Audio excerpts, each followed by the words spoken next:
إمبراطورية مرعبة بقالها 400 سنة مسيطرة على الشرق.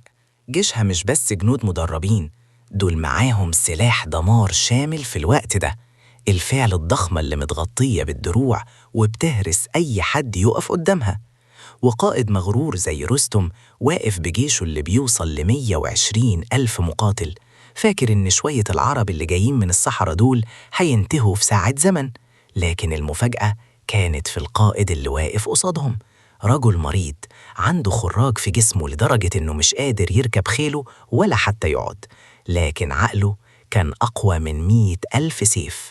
من فوق إيوان عالي في القادسية كان بطلنا نايم على صدره من الوجع وبيدير المعركة التاريخية دي بكل دهاء.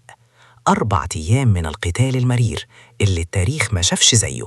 اليوم الأول كان يوم أرماث، والفعل عملت مجزرة في صفوف المسلمين، والكل افتكر إن النهاية قربت.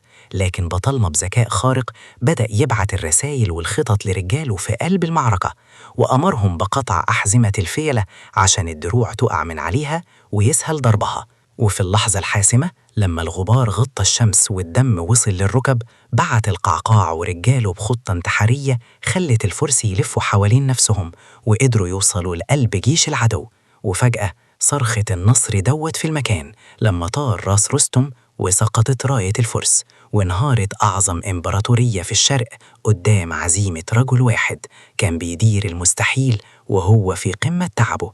بطلنا هو أول واحد رمى سهم في سبيل الله، وكان النبي صلى الله عليه وسلم بيفخر بيه قدام الصحابة ويقول: هذا خالي فليرني امرؤ خاله. ومات وهو عنده 80 سنة بعد ما غير خريطة العالم للأبد. والبطل ده هو سعد بن أبي وقاص. ده جزء من تاريخنا الحقيقي.